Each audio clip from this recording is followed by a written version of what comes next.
Sanger Abortion History Paper, Margret Sanger, Reproductive Autonomy, and the Long History of Abortion from Sumerian Ergot to the Abortion Pill, a Historical Account. 1. Introduction. Margret Sanger occupies a contested place in the history of reproductive medicine, architect of the modern birth control movement, funder of the contraceptive pill, and a figure whose engagement with eugenic thought and community-specific messaging remains genuinely disputed among historians. Her legacy is frequently, and inaccurately, folded into the history of abortion rights, a conflation this account tries to correct. This paper traces her biography and contributions, examines the eugenics controversy and the specific case of the 1939 Negro Project, clarifies her actual, largely oppositional relationship to abortion, and then follows a separate but related thread, the history of abortion care itself, from cuneiform era Mesopotamia through the 20th century development of the abortion pill, mifepristone, RU 486. 2. Margret Sanger, early life and radicalization. Sanger, 1879 to 1966, was born in Corning, New York, one of 11 children of an Irish Catholic mother whose repeated pregnancies and early death at age 49 shaped Sanger's lifelong conviction that unrestricted childbearing devastated women's health and autonomy. Trained as a nurse, she worked in New York's Lower East Side in the 1910s, where she witnessed the toll of illegal, unsafe abortions and unwanted pregnancies among poor and immigrant women, most notably the death of a patient, Sadie Sachs, following a self-induced abortion. This experience is generally cited as the catalyzing event behind her life's work.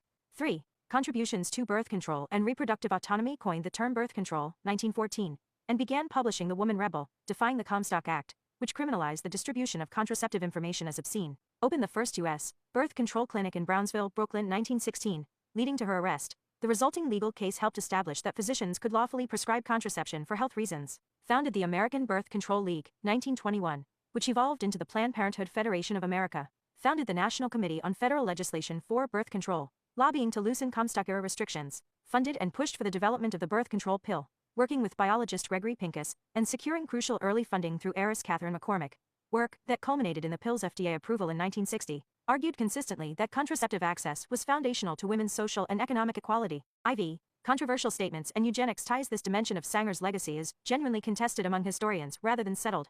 Sanger was associated with the eugenics movement, which was mainstream among many progressives, scientists, and public officials in the early 20th century. She argued that birth control and eugenics shared a goal of improving population quality, and at times used eugenic rhetoric, and spoke to eugenics organizations. She made statements distinguishing fit from unfit parents, and supported discouraging reproduction among those she considered unfit, language that reads today as endorsing coercive or discriminatory population control, though she publicly opposed forced sterilization and abortion as birth control methods and rejected Nazi eugenics. The Negro Project, 1939, is the most frequently cited example of Sanger allegedly tailoring her rhetoric to win the trust of a particular community. In a private letter to a colleague, she wrote about not wanting the project's purpose misunderstood, expressing concern that the black community might suspect, "We want to exterminate the Negro population" if word spread that black ministers were serving as spokespeople. Historians dispute whether this reflected her own views or a strategic acknowledgement of how the project might be perceived by a community reasonably wary of white-led health initiatives. The project itself partnered with prominent black leaders, including W.E.B. Du Bois and Mary McLeod Bethune, who supported expanding birth control access in black communities.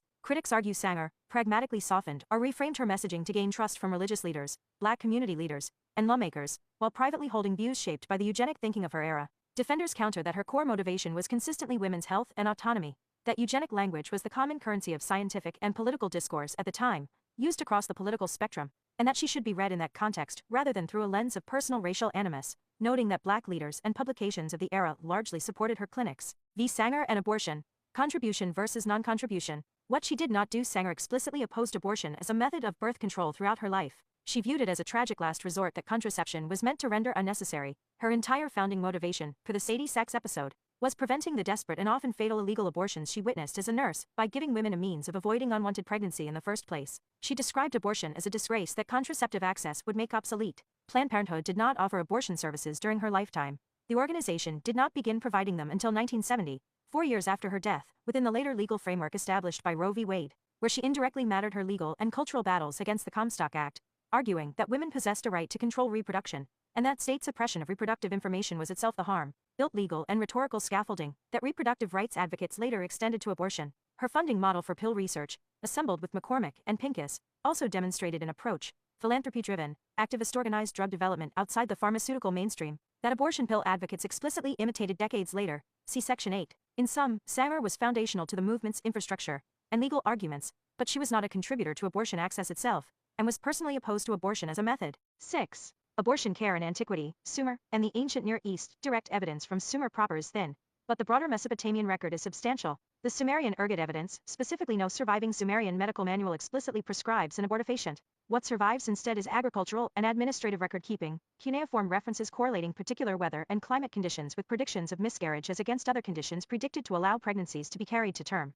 Historians infer from this pattern that Sumerians and their successors had empirically identified a link between ergot-contaminated grain, rye, and related crops infected with the claviceps fungus, and pregnancy loss. Ergot is in fact a potent uterine stimulant and abortifacient, and its growth is heavily dependent on climatic conditions, particularly cold, wet winters. The reasoning is that a society tracking weather to miscarriage correlations administratively likely understood the underlying mechanism, even though no explicit Sumerian language recipe text has survived. The more explicit abortifacient recipes that do survive, herb and mineral mixtures with instructions to cause a pregnant woman to drop her fetus, come from 2nd millennium BC cuneiform medical texts, i.e., the Old Babylonian period and later, after Sumerian political independence had ended, circa 2000 BCE.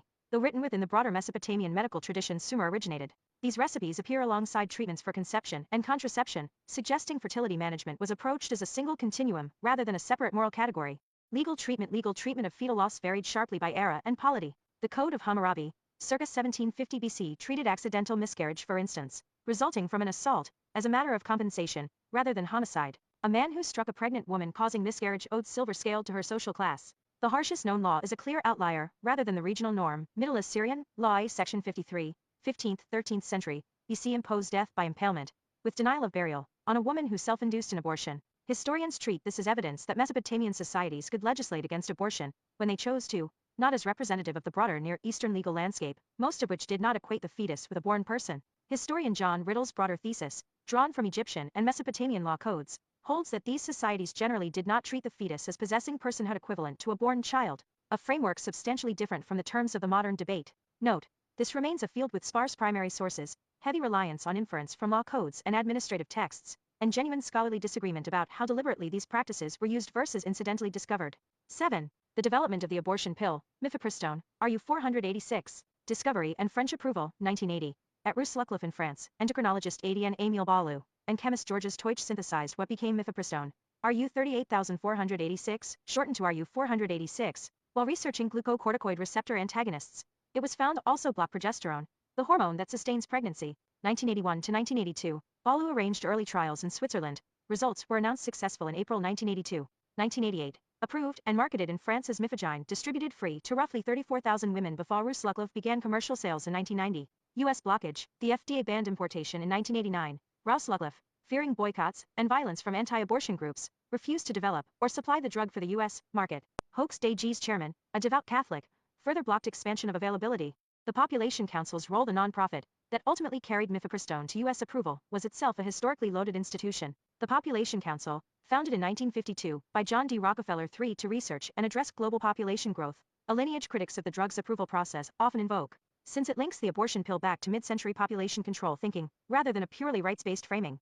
May 1994, Roussel-Leclerc, unwilling to face U.S. boycotts, donated the U.S. patent rights to the Population Council without payment. The compound was rebranded from the commercial RU 486 to the generic mifepristone at this point. September 1994, the Feminist Majority Foundation partnered with the council to establish a revolving fund financing clinical trials, since no pharmaceutical company would fund them commercially.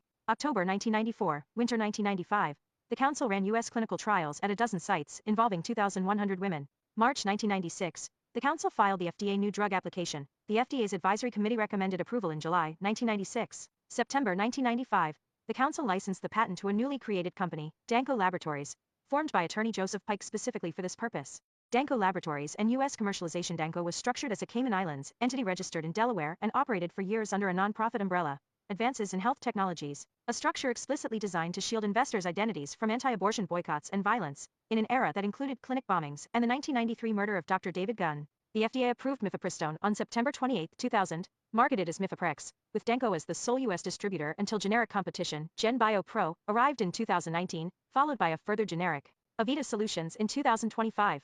The overall pattern: French corporate discovery, European approval, U.S. pharmaceutical refusal on political grounds, nonprofit rescue via the Population Council, and finally a purpose-built shell company, Danco, to commercialize the drug under a degree of corporate anonymity unusual in pharmaceutical history, a direct reflection of how physically dangerous the U.S. abortion landscape was through the 1990s.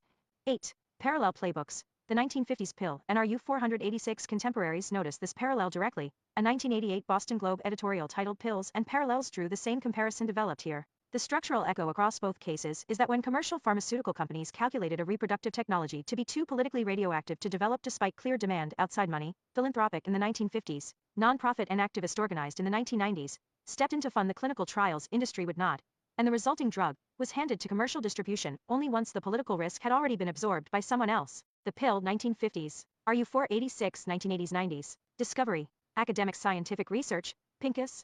Chang, Rock. Corporate R&D at Ruslucliffe, Balu, Teutsch. Commercial reluctance. Pharma wary of contraceptions contested legal, moral status under lingering Comstock-era law. Pharma, Ruslucliffe, hoaxed, feared boycotts and violence from anti-abortion activists. Outside funding. Catherine McCormick's personal fortune, channeled through Sanger's network, funded trials no company would. Feminist Majority Foundation's revolving fund, and the Population Council's nonprofit trial infrastructure covered what no company would. Activist-driven approval push. Sanger and McCormick organized directly around getting Innovid approved and reframed. Feminist Majority Foundation lobbied Ruslucliffe executives directly, 1991 Paris delegation, and pressed the Clinton administration and FDA. Legal moral firewall. Innovid initially approved for menstrual disorders, contraceptive indication added later. Patent transferred to a nonprofit, Population Council, rather than a for-profit company absorbing the political risk directly. Sanger's fingerprints are not on RU 486 directly. She died in 1966, and opposed abortion as a method throughout her life. But the funding and de-risking model she pioneered with McCormick was consciously reused by reproductive rights organizations 4 decades later. 9. Conclusion. Margret Sanger remains one of the most consequential and polarizing figures in reproductive history. Foundational to legal contraception, the birth control pill, and Planned Parenthood. Entangled with eugenics-era thinking that modern reproductive rights organizations, including Planned Parenthood itself, have publicly reckoned with in recent years and, notably, not a historical proponent of abortion, which she regarded as a failure that contraception was meant to prevent. The history of abortion care itself runs on a separate, far longer track, from empirically observed abortifacients in ancient Mesopotamia through a 20th century pharmaceutical development story shaped as much by activist funding, corporate risk aversion, and political violence as by the underlying science.